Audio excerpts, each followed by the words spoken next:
My dream was to fuck a regular job. I want to be a digital nomad, work online and travel the world and live the dream. It's good to be with you, Riley. Yes, good to have you here in beautiful Bangkok City. We got a beautiful sunset here in Benchakitti Park. This would be considered like Central Park, basically, in Bangkok. So I followed your channel for a while, Livin That Life. So Livin That Life, awesome. One of the reasons I'm here in Bangkok, actually. You've done a good job, man. Good, thank you, man. Always good to hear when people say that. It's like, that's super awesome. Yeah. And so how long have you been here? 4 months now. What do you think so far? It's a really interesting place. There's so much happening all the time. So I've been mostly focused on, networking, events, conferences. I attended Nomad Escape, which is like a digital nomad conference. Nomad Escape. Yeah, cool. In Copenhagen in September. Nice. So that's why I got here in the first place. Then I stayed in Bangkok. Okay, I love it. So you used the conference as your excuse to first come out to Asia. Yeah. And then you stayed. Exactly. Exactly like I say, as you know. Yeah? Yeah, it's the best way to do it. Just use a conference as your excuse, quote unquote, to go somewhere around the world. And then your excuse is just, I'll hang out for a month, or I'll try to see how I like it. It's a great excuse to travel and just get the taste of working abroad, living abroad. Right. I think Bangkok has so much to offer. Yeah. And like I said, great for networking, and there's always things happening. Absolutely. And you've been here for quite some time now. I came to my first conference 10 years ago. Yeah. 2014, October. Wow. And my goal was just to stay. And so actually that's your first question on the list. Exactly. What made me stay after that conference? Yes. And well, really my whole goal was to stay and be a digital nomad. Through YouTube, I found out about what a digital nomad is, dropshipping. Johnny FD's YouTube channel is kind of like the first guy that I found living in Thailand. Mm-hmm. He announced he's having a conference in Chiang Mai about dropshipping and e-commerce. I said, fuck yeah, let's go. And it was about 6 months until the conference. I said, I'm just going to work on my store. I don't care if I'm profitable. I don't care how much I'm making. I'm just going to save up as much money as I have. Yeah. And just go, quit my job. And with the dream of being a digital nomad. Cool. And that was it. Almost 10 years ago. Exactly 10 years ago. Yeah, Wow. this quarter. That's awesome. And so you got into dropshipping at that time? Yep. Started with high ticket drop shipping and then pivoted to Amazon FBA, and the rest is history. We should do a 360 on this view right here. We should. Let's stand right here. Incredible. Whoa. Wow. That could have gone Don't badly. hit the guy. Yeah. Yeah, this park is crazy. Yeah, here, hold on. Let's get more of this angle right here. Yeah, this is a great view right here. Yeah. Let's do a couple questions just with this view. What made you stay in Thailand after the conference in Chiang Mai? Well, like I said, it was my dream to live in Thailand and to be a digital nomad. And I came out here with my best friends, Parker. My dream was to fuck a regular job. I want to be a digital nomad, work online and travel the world and live the dream. Thailand has been very welcoming for nomads, for a long time. So yeah. And especially Chiang Mai. Were you in Chiang Mai after? Yep. Did you live there? Yeah, so first year or two was in Chiang Mai. I recommend that as the starting point. If you're starting from zero and you don't have a high income, it's a great place to start. Right. Bit more affordable than Bangkok. Yeah. And now there's many countries are launching digital nomad visas and stuff. Where do you see this trend going? Here. Look at this fucking Zach. Yeah. And so, my mind is blown by the DTV visa. It happened pretty fast, kind of out of nowhere. And it's already live, and you're on it, and I know so many people on it. And it's you get 5 years, for 10,000 baht, which is $300. And people were wondering, how is this too good? It's too good to be true. Yeah. And so Thailand, they just fucking went all in with the Nomad visa. They're the first major country to make the digital Nomad visa official, 5 years, basically free. Yeah. And so it's going to be a big influx of remote workers here, even more than it already has. But yeah, Thailand, they said, we're going all in to welcome remote workers. Yeah. It's awesome. It's really, really cool. Yeah, it's really cool. I read recently that Bangkok is one of the most visited cities in the world right now, or number one, I think. Yeah, most visited city in the world. Do you have any favorite spots in Bangkok that you can recommend? Like if you're a nomad coming here for the first time? In terms of like where to live? Where to live, yeah. The Sukhumvit line. If you don't know Bangkok, it's basically one SkyTrain line / one main artery of the city called Sukhumvit, and the SkyTrain goes over. It's the best. Yeah. It's the coolest because it's just like one straight line and then a bunch of offshooting streets. It's so simple, and you can zip from one side to the other like I just did 15 minutes ago, like in 15 minutes. Yeah. It's such a cool, relatively simple city layout. Bangkok is so cool for that reason. Yeah. And you have a couple big parks. This is this is like actually the second biggest. If you keep going, you have Lumpini Park, and that's like true Central Park, bigger than this one. Right. And then that way you have Benchakitti Park, which I suggested first. You've been. It's got a basketball court and old ass weightlifting gym and stuff. This one has like tennis courts and all that stuff. And so the parks are on point. So if you like to run, like this guy, this is the place to run. It's an exactly 1 km loop, this park here. Oh, really? Yeah. You've been running here a few times, or? Yeah. Normally I do Benchakitti because it's closer to my place, but I've ran around here many times. Cool. Many times. So anywhere around the Sukhumvit line is the place to live. Are you fine with holding the I'm good. camera? I've done many walking podcasts before, actually. Yeah? This was one of my signatures when I started, actually. I've seen a few on YouTube. Good to get back to do the walking podcast, especially now that we have these microphones and make it so easy. And we have AI, like AI can remove any background noise now, like in post. And so you don't have to worry about any loud environments these days. It's pretty cool. What do you use for that? What kind of AI? So these mics actually have built-in noise cancellation, but there's many video editors that have AI noise removal. One of them is called Descript. I think CapCut has it. Like most major video editors have it now. It's never been easier to make content. Like it's crazy. Yeah, exactly. The tools you have these days. Exactly. I noticed as well. I just got into YouTube a few months back, but and I'm mind blown by all the tools. Yeah. Good choice. Yeah. It's a great way to network. Exactly. Like we talked about. Yeah. Exactly. It's a life hack. To meet people, for sure. You've been quite successful. You've been doing both YouTube and your Amazon agency, right? For quite a bit. Yep. So I'm just curious how you've been able to stay so consistent, and any like mindset tips and tricks. Pretty much my whole Nomad career has been the standard Monday through Fridays work, and the weekends are go out, chase girls, party, all that. And the normal Monday through Friday is work. Weekends are fun. And so in a nutshell, that's basically what it is. And so I'm in Starbucks, I'm in co-working spaces, basically drinking coffee Monday through Friday, and on the weekends, drinking beer. Right.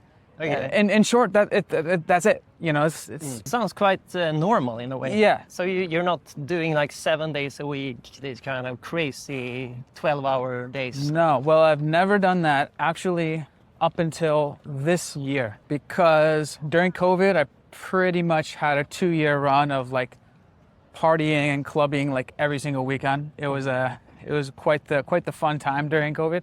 Yeah. Here in Thailand. Here in Thailand. And then around this time last year, basically our lease was up because we had like a big villa and we had like a big penthouse that we got during COVID, me and some friends, because it was basically half price.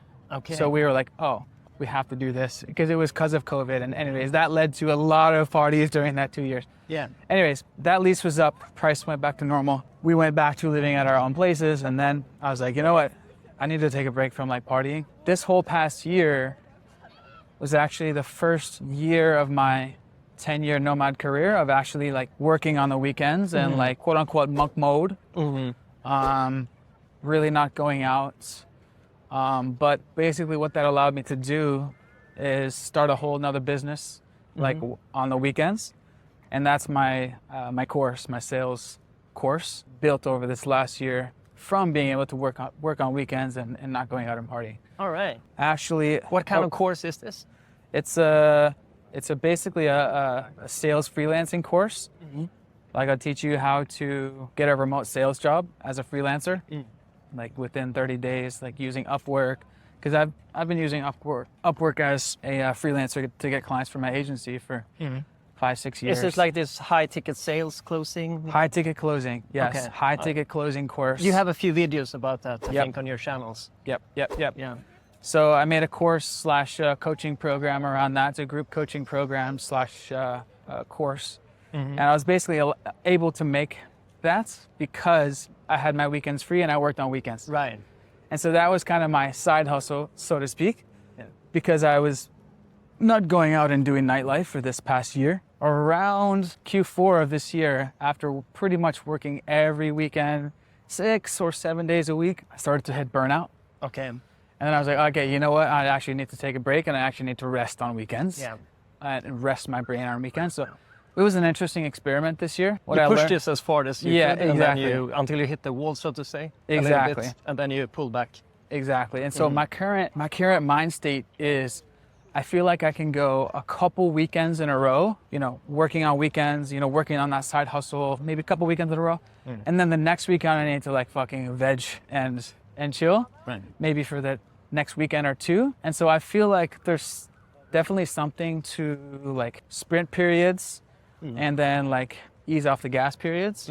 I think that's the best way to go. Yeah. Even I've found, even with my normal, job running my agency, I need to take like just a week off of work, like every quarter or twice a year or 3 times a year, 4 times a year. Yeah. But being my own boss, I can do it whenever I want. I've been experimenting with this. Once I start to feel a little bit of like too much stress / burnout / excitement in work starts to drop, I've just been like, okay, this week is going to be a quote unquote vacation week, detox week, whatever, where I'll just walk all day, not do work, get 2 massages a day. Right. Sometimes I'll do a 7-day or like 3, 5, 7-day fast / intermittent fasting, just like a detox week. If I do that like once a quarter and then you come back the next week and then you're boom excited about work again to jump in. That resonates with me a lot, I must say. It's kind of like you jump off the hamster wheel and you're like, okay, just stop stressing about everything. Just like let it sit. Take a whole week. Actually, what I've done is I'll say, all right, I'm gonna take 2 weeks off. I'm gonna take 2 weeks off work, total 2 weeks, and I'll tell my team like I'm available, if you need to call me or whatever. But maybe I'll check messages once a day. Sounds really good. It's not like I'm gone, but I'm not like working on videos, building, writing. I'm not like in the weeds working. Right. And then I'll go 1 weekend, and then I'll get to the next Monday. I'll be like, I can't take one more break. I'm ready to go back in. Right. Then the excitement. And then the excitement. I'm like, back. I can't not work for one more day. Boom, and then I'm back in. Oh, cool. So I felt like basically, I call it 2 weeks. I'll give myself freedom to take 2 weeks, but I normally end up only needing 1 week, and then I'm like, okay, I gotta go back to work. Boom. But being able to take those breaks like once a quarter or even once every other month, that's such a luxury, and I found really good, man. What do you think about sitting down somewhere here? Yeah, let's do it. Yeah. Look at this view. Yeah, like that.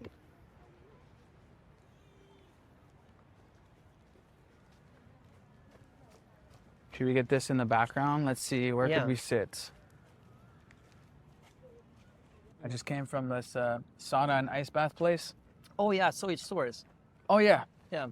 First time I went today, it was amazing.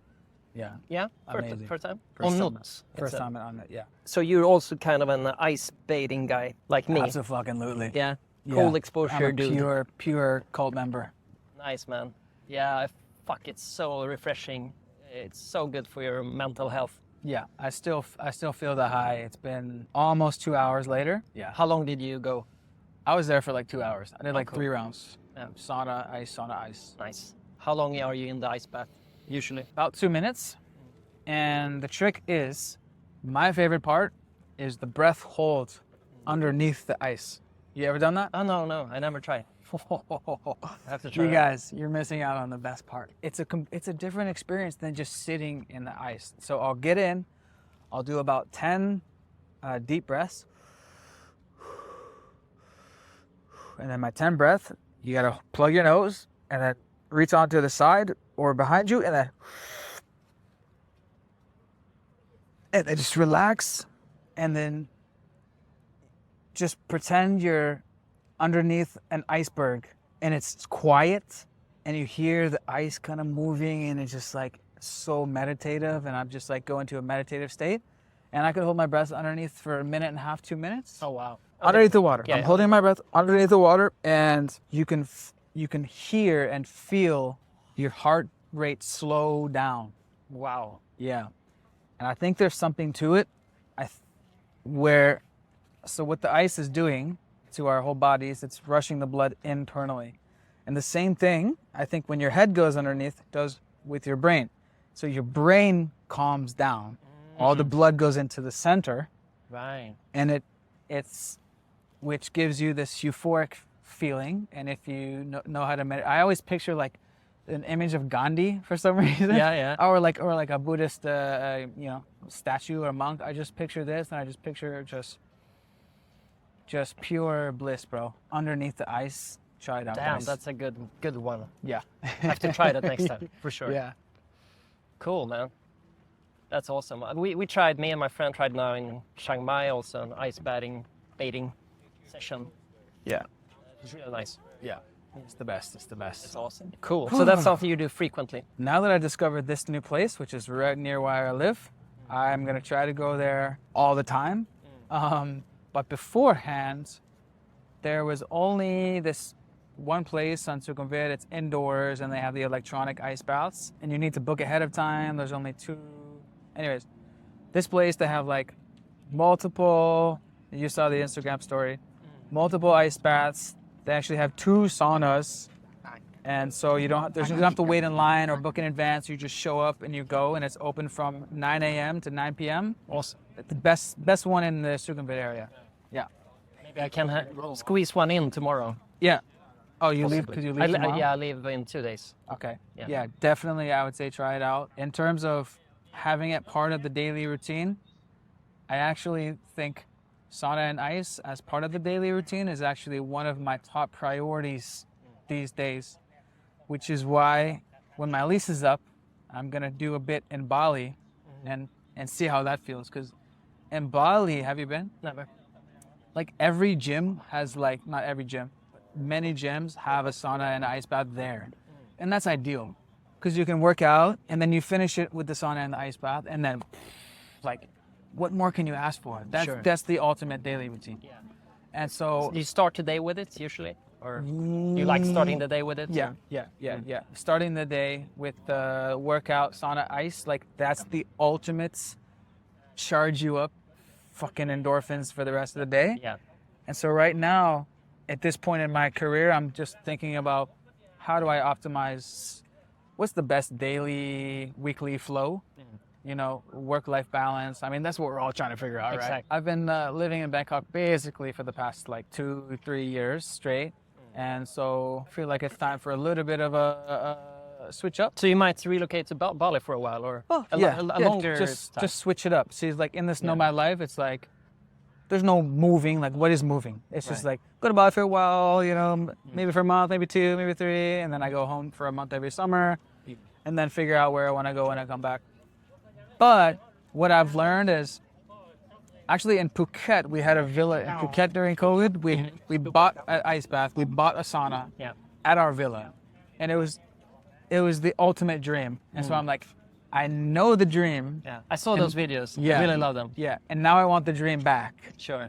And I think one of the core parts of my dream routine / house is having a sauna and an ice bath there. Because if you can just wake up, hit a home gym, hit a run, come home and do this on an ice bath at your house, I'm fantastic. Oh, God, you can be so productive, right? Keep everything. That's the dream. Super efficient. I even asked my current condo if I could actually buy a sauna and put it in the gym there, and they said yes. Oh, and nice. I was thinking Really? about doing it, but my lease is up in 2 months.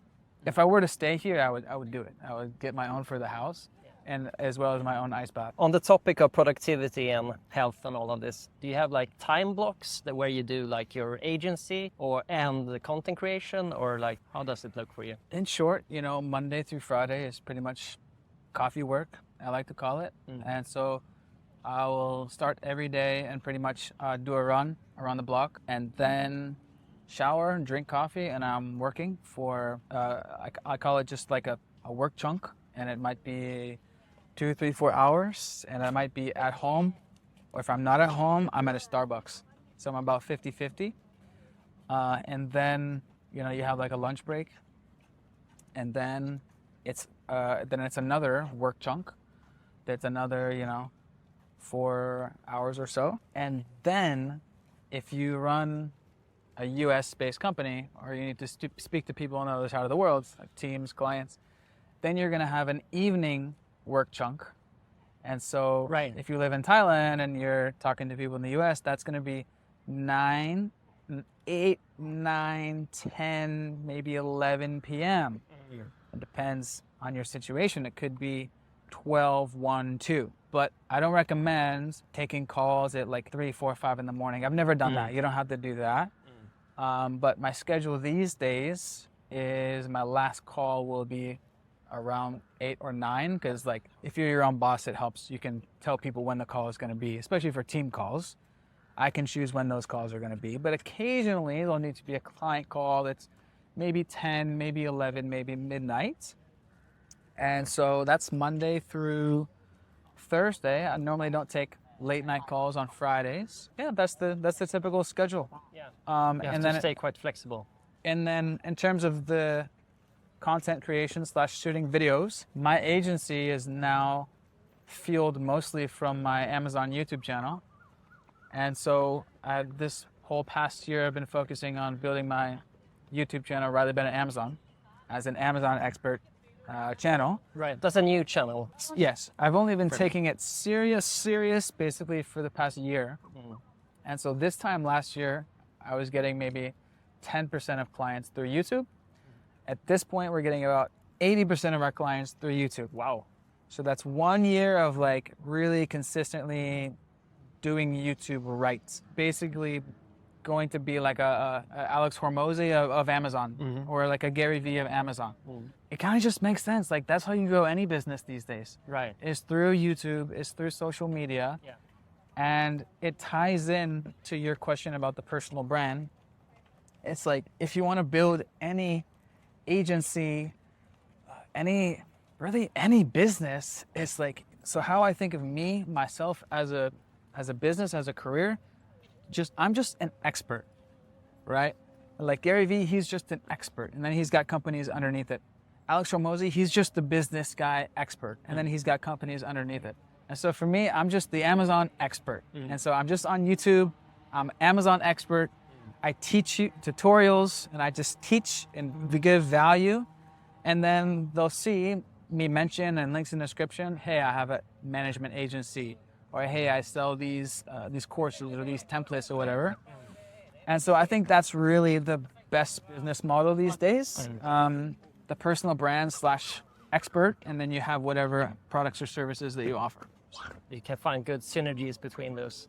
It's like the same thing. Yeah, people want to get help from you. They want to work with you. Boom, click the link below, book a call, or I got a course, check out the course. So now you don't make any real distinction between your YouTube work and your agency work, because it's kind of the same thing these days, or? Exactly, it's the same thing.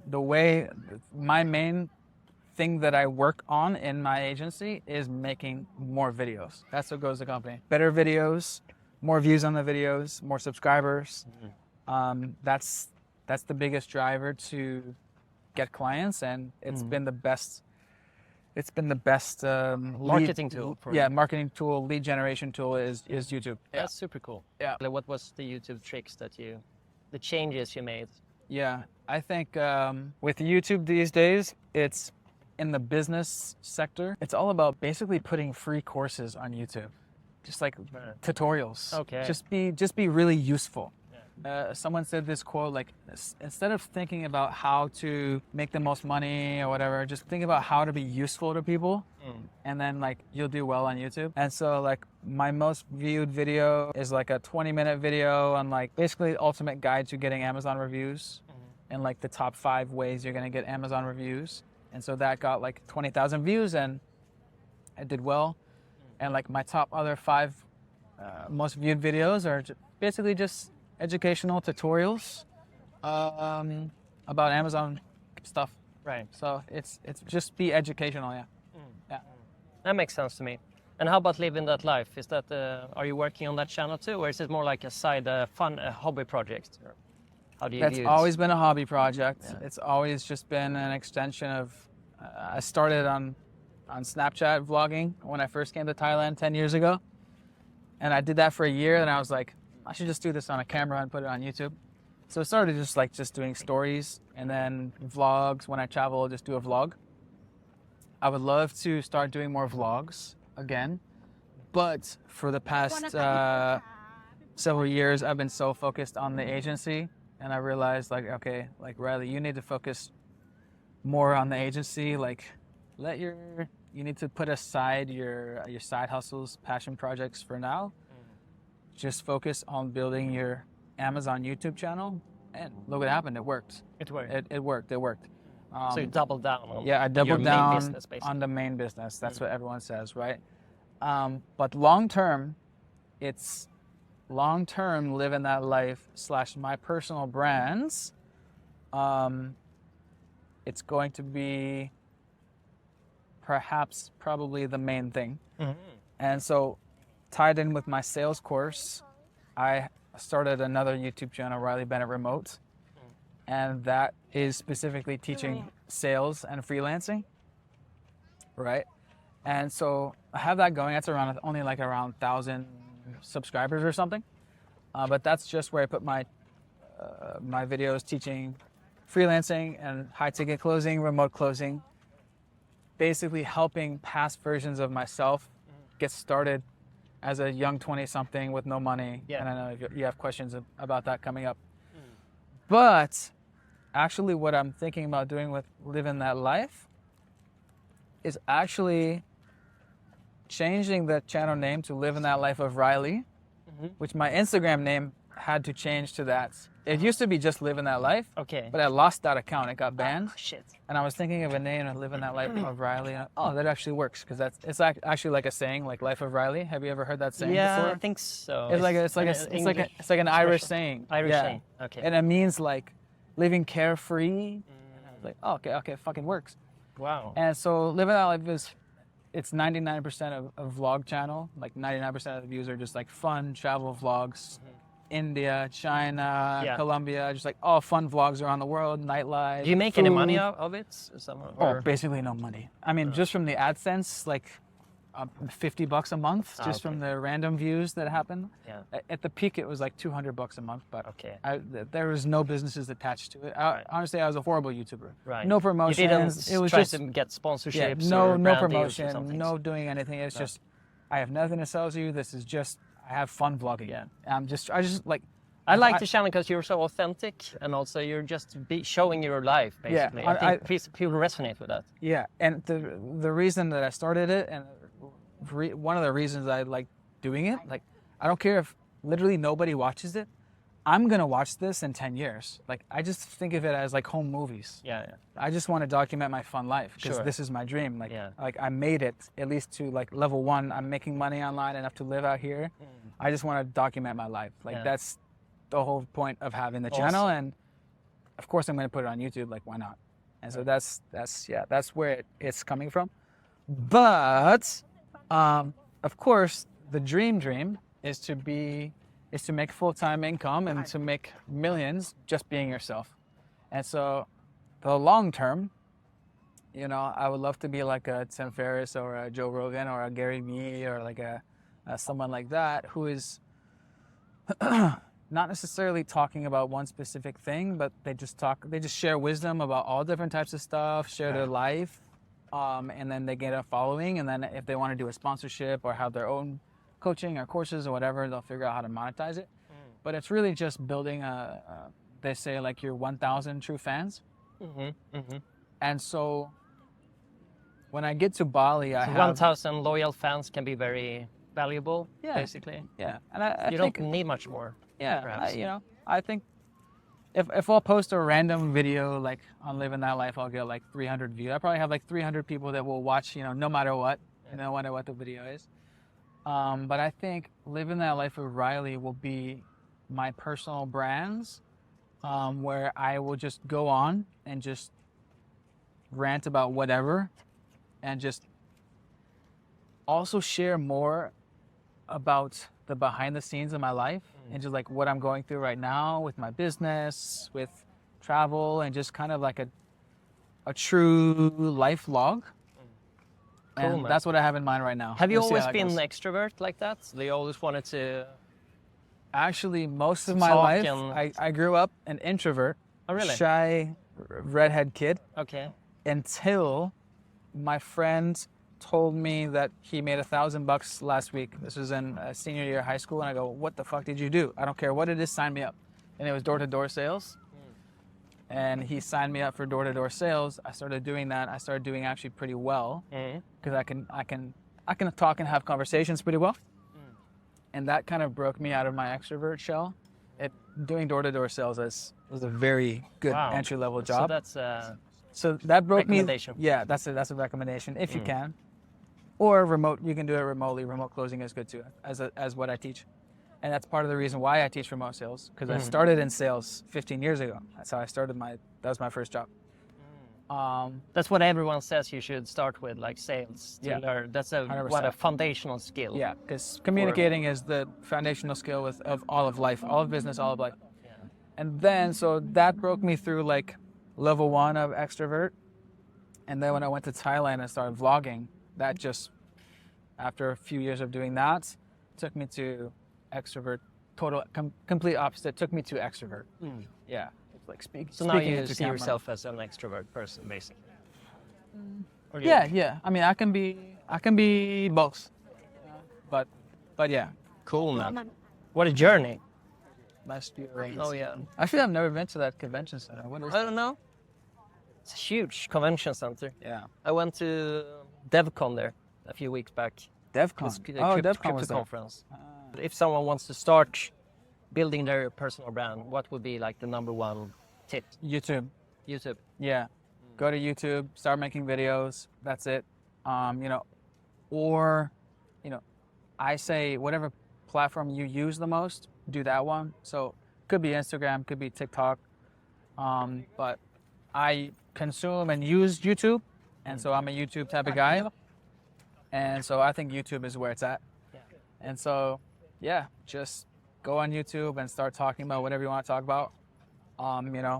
It's going to get no views at the beginning, and then you go through that period for a couple years, and eventually going to have to pick a niche, and you'll get more views the more niche it is. Actually, well, not necessarily more views, but you should pick a niche, and a niche within a niche. Okay.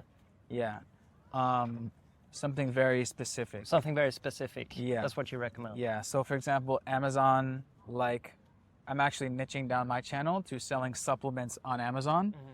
And now if you Google how to sell supplements on Amazon, I'm first result on Google, on YouTube. I Right. dominate that niche within a niche. Like a sub niche. Yeah, sub niche. Right. So be an expert on something, and I would say you got to be an expert on a sub niche these days. Yeah. That's how you stand out. Yeah. Right. But often, like for me right now, I start quite broad because I interview a bunch of different people with the overarching theme of location independence, remote work.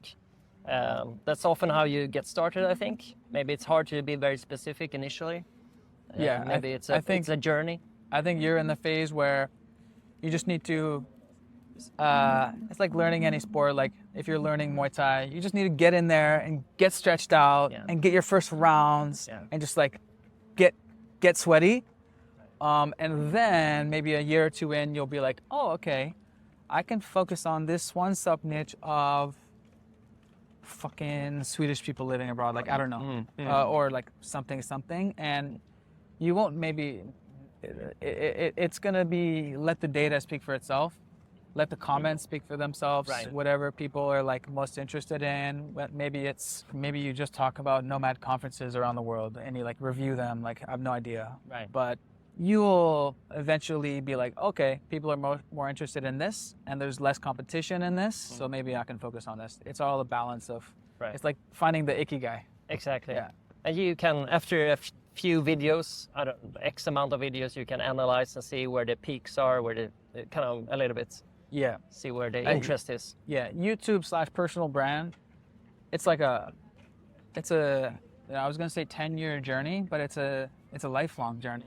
It's like I think of my personal brand as just like me, and so social media is definitely not going anywhere. The digital world is not going anywhere. Like in 10, 20 years, we're going to be able to have conferences like virtual VR, like hang out with anyone we want, just like in virtual reality, or like you can do a conference anytime virtually.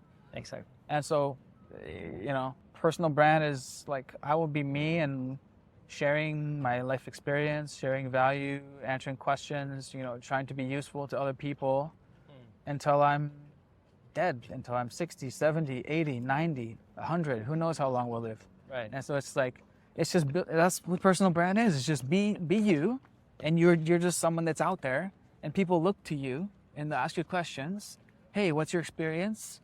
Help me with this. And you can just like help people just by talking into a camera and being on social media. I'm like, that's the fucking dream job. Yeah, that's it. I agree with you. Like you're making a difference. You can also make great money too. Yeah. You learn a lot. You network. Yeah, you'll meet tons of people. Yeah. And that's what I think. That's actually what life is about. It's actually about the people. Indeed. It's about the people. That's what you said in one of your YouTube episodes. That's people ask you what is the best location for as a nomad, blah, blah, but you said like where it's all about the people. Yeah.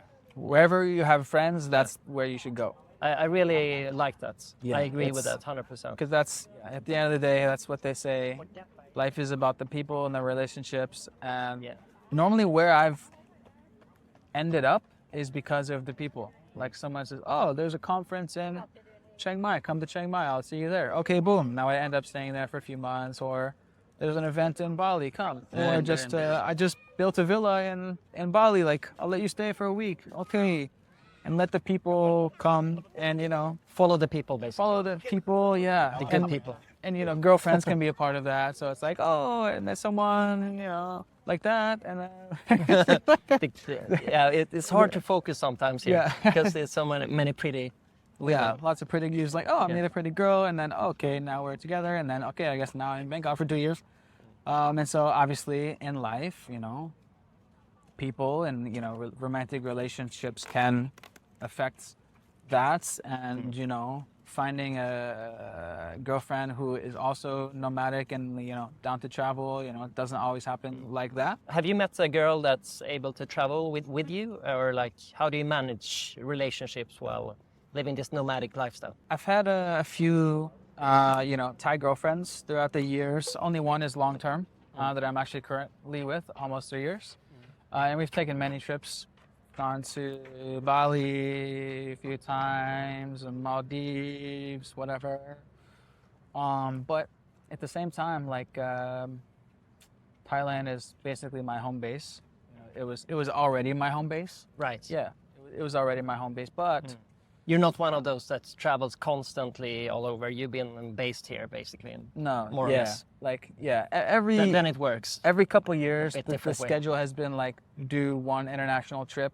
Like I've done a couple 2-month stints in Europe. I lived in Istanbul for 3 months.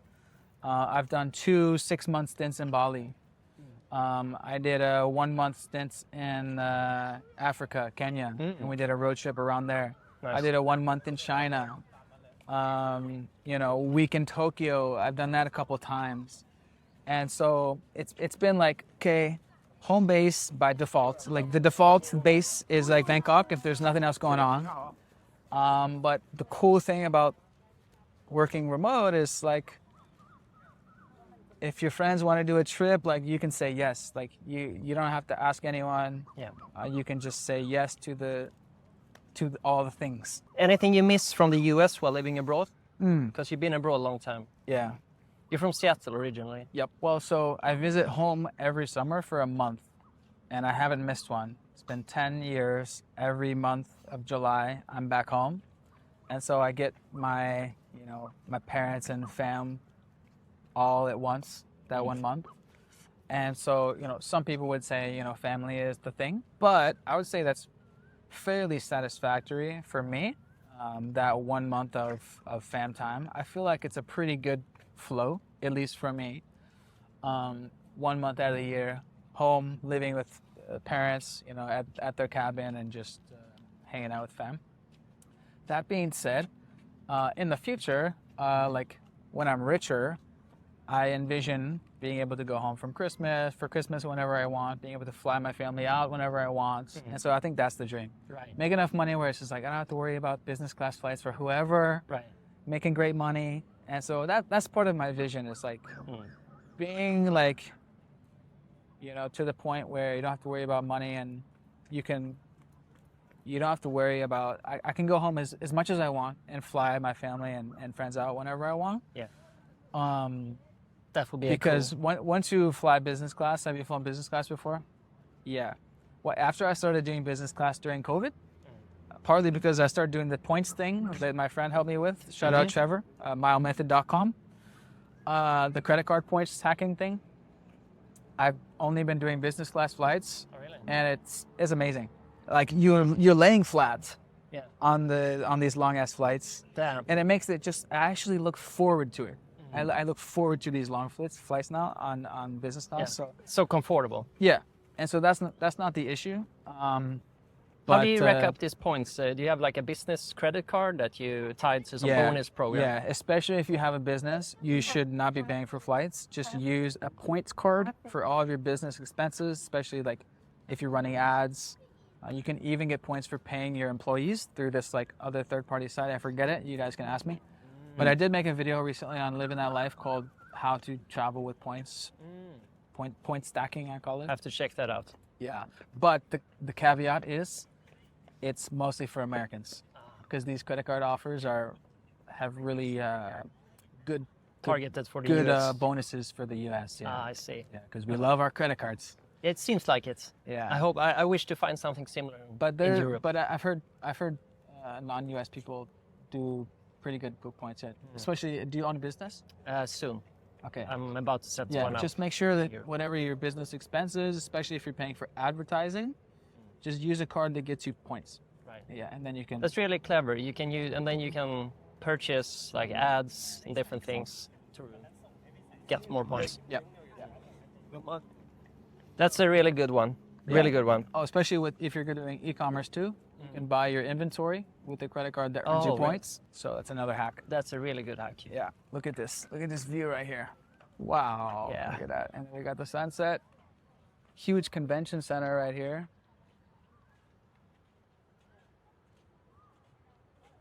And the sunset. Wow. Yeah, that's a sick view right there. Nice. Bangkok for the win. Bangkok for the win. Any other questions, or is that about it? Should we? Yeah, the final one. Where do you see yourself in 10 years? Ooh, damn. Do you know that? That's a very great question. I would say, basically, doing the same shit, just making hopefully 10 times more money, and like we talked about, I think the career path these days is personal brand / expert. Just be an expert about something, and just be out there on YouTube and grow your following, and you can monetize that through however you want, a management agency, a course, a group coaching program, and choose a sub niche, and there's infinite possibilities to monetize that. But I mean, we've already been in, the influencer economy, the personal brand economy. We've already been there for many years, 10 years. Yeah. But I think it's only going to continue to go that way. Yeah. I think especially with AI, it's like so much content and like stuff is going to be AI generated. And I think that's going to make people gravitate more and more towards the real people. Yeah, that's what I was going to ask you about. Yeah, what towards the that? people that they trust online, like whether it's Hormozy or Gary Vee or the Tim Ferrisses or the Joe Rogans or, you know, but those are like the mega guys. And like, you don't have to be one of the mega guys. It's like, you know, people like you and me, we can build followings of like, who cares? I have this number like 100K followers. Like if I get 100K followers only, I don't care if I go beyond that. I can make $1 million a year. Right. On that. Sure. Just being a medium-sized expert / influencer, whatever you call it. Yeah. And I think at the end of the day, if you can be useful to people and just be authentic, if you can just help people on a mass scale, that's what's so special about YouTube and social media. Like I'm a consultant, I'm an expert, I'm a coach, whatever the fuck you want to call it. When we can reach thousands of people like magically through the internet, like what more can you ask for? Like that's the ultimate life hack. And so in 10 years, doing the same thing, but I think, like I mentioned, I want to start sharing more of my personal experience on the Livin That Life of Riley baby channel. For people such as yourself and people who are going into the remote career and how to get started from zero. And in terms of nomad / expat, I think I will still be a nomad / expat. I think the dream of most nomads, if you ask them, it's like, people ask like, will you ever go back to America? Or like... Yeah, that's a classic question. Like, I think of it like, I think everyone's dream is to like own a property in like a few places around the world. You know? Have one in my hometown, Seattle. Have one in Bangkok, maybe. Yeah. Have one in Bali, maybe. And, you know... Being able to continue this lifestyle. I mean, what does everyone do when they're rich? You know, they have a vacation home here and then their main home there. So maybe something like that, and then Airbnb it when you're not there. Or maybe just live the Airbnb life and not have a home base and just Airbnb things month to month. Because I've basically done Airbnb for the last 10 years. Oh, really? Month to month, basically for the past 10 years. This past year is the only first time in 10 years I've signed a 12-month lease. So you've been very movable. I've been very month to month. I've been completely month to month mindset up until this past year. Because I knew, like we talked about in the beginning, I knew I just wanted to do monk mode for this 1 year. I'm down to sign a 12-month lease. I'm going to work on the weekends. I'm going to start this new course / coaching business. I'm down to do that. Cool. And it paid off. Yeah, I think it paid off. But I think now I'm going to go back to the month to month thing. Okay. I think I'm now going to go back to the month to month. Because Airbnb makes it so easy. Yeah. And like, it's nice to have a really good home office, like YouTube setup, but it's not necessary. Like all I need is a small camera like this. Like I love this fucking camera. You're very minimalist. Yeah. You don't own much stuff either? Like you keep it quite not minimalist? Too much, yeah. I'm very minimalist. Cool. I bet you are too. I am, yeah. You just have a suitcase and a backpack. I've basically been living crazy. Same thing, suitcase and a backpack for What the grounds past 10 you? Are years. you religious? No. No. What do you mean, what grounds me? Well, because when you move that much, I'm thinking, you have a quite, moving around a lot in life, and it can be important with something that grounds you, so to say, stabilizes you as a person. Do you see what I mean? Yeah. Is there anything you... No, that's a non-issue. I think some people for you. are just inherently motivated and on track. Yeah. You know? Yeah. You know, don't be doing drugs on the weekends. I mean, on the weekdays. Yeah. You know, like, I've definitely, met some people, and when you start going out and partying on the weekdays and like doing drugs and stuff on the weekdays, that's when you need to put a pump. You need to stop that. Okay. I've met some people that, especially cities like Bangkok, where there's unlimited things to do any night of the week. So definitely, any of you guys or any of you guys' friends, if they start getting fucked up on Monday, Tuesday, Wednesday, there's a problem. You need to stop that right away. And if they stop going to the gym, you need to stop that right away. Okay? Gym during the weekdays, stay at the gym, no partying on the weekdays, And like, that's the baseline. That's the baseline. That's the base. That's the foundation. Sure. That makes sense. And then, fuck, what was I gonna say?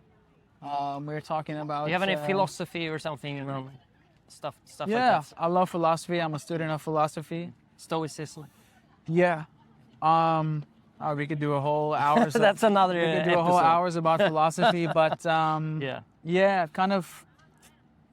Yeah, my philosophy is kind of what I was saying before. Like, we are the first generation in human history that we can even be talking about this stuff. Like, one, being able to travel the world as we do our business. Yeah. Like, we're the first generation in history with our internet. Our parents could not do this. Exactly, it's so crazy. we are on the first step of this fucking new whole society that we're gonna have for this next century. And also, we're the first baby step of this AI society that just fucking started past couple of years.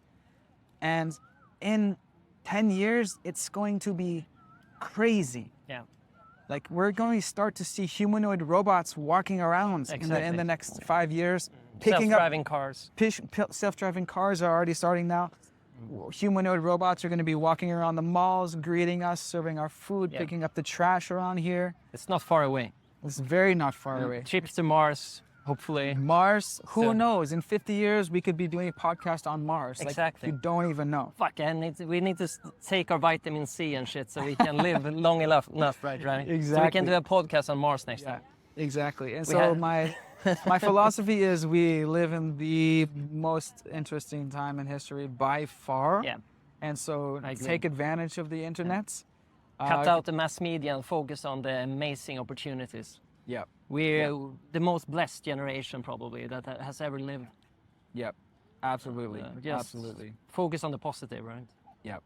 Yeah, we live in people, it's like, isn't it funny how people think like, oh my God, the world's going to shit nowadays? Yeah. It's like, seriously? Like, are you serious? Come on, look around. Everyone's the healthiest, living the longest, the richest. Yeah. Like, exactly. Zoom out for a second, buddy. Like, the world is by far the best it's ever been in terms of war, like hunger, health, like by far. Every metric. By far. Yeah. I'm so blessed. And so, yeah, I would say it's all about the people. Try to surround yourself by people who are, doing similar things. And, I'm always trying to do that. Right. Definitely check out Bali. It's a tropical paradise. Check it out when you can. Yeah. Definitely. Yeah. Maybe I can come and visit sometime if you're there. Yeah. Bali and Bangkok are my two home bases. Yeah, I've done close to 2 years total in Bali. Oh, cool. Oh, wow. Yeah, and maybe 5-6 years total in Bangkok. Nice. But these are two awesome places, Bali and Bangkok. Oh, and then that's what I was gonna say. Hold it, my arm's getting tired. Yeah. Yeah. So one of your questions was how to get started. Advice for people that want to become digital nomads. So I would say advice for someone who wants to be a digital nomad. And so what I teach now basically in my sales course is geared towards a past version of myself, young 20-something, basically broke, fresh out of college, and it's sales. And so previously, in years past, I say do door-to-door sales because that's what I did. And as we discussed, it really broke me out of my shell. And I look back, and that was actually the best entry-level job. Because learning how to communicate, aka conversate, I hate the word sales. It's just having conversations. It's a bad connotation somehow, sales. It's communication. It's just talking to people. If you can be good talking to people, that's how you be good, get good at business. That's how you become a good CEO, a good learner, a good teacher, a good brother, son, boyfriend, coach, expert. Everything in life is just speaking and communicating. The quality of your life is determined on the level of communication, basically. Someone told me recently. Really? Yeah. And I think that sounds very true to me. Yeah. And so door-to-door sales, if you have an opportunity to do door-to-door for one summer or maybe longer, I'd recommend that, bros. But obviously what I teach is nowadays you don't have to. You can have a sales job remotely, and maybe that is cold calling or warm calling. So warm calling is like, you're not calling random people. Like they've already watched a webinar and they put in their phone number. And so they're already a hot lead. They already downloaded the thing, or maybe they booked a call or they canceled. And so you're calling people on the email list or on the phone list, and you're saying, hey, saw you just got this ebook. I saw you booked a call, or da-da-da-da. Do you have any questions about the ebook or the program that you watched the webinar? So that's warm calling. Right. And that's a great entry level job if you're, young 20s, or even some of my students are like 16, 17. And I would say that's what I recommend if you basically have no money and very little work experience. I would say, remote sales or door-to-door sales. If you want to get out there for a summer and knock doors, that's also good too. Awesome advice, man. Yeah. Great advice. So follow this guy for more awesome tips on how to become a digital nomad. Yep. And live and work remotely. Yep. Instagram, YouTube. This is the dude. That's the dude. Thanks, cool, man. That was fun. Yeah, it's good fun. Whew. Thank you, brother. Welcome. Pleasure. Whew. Good one. Look at this view.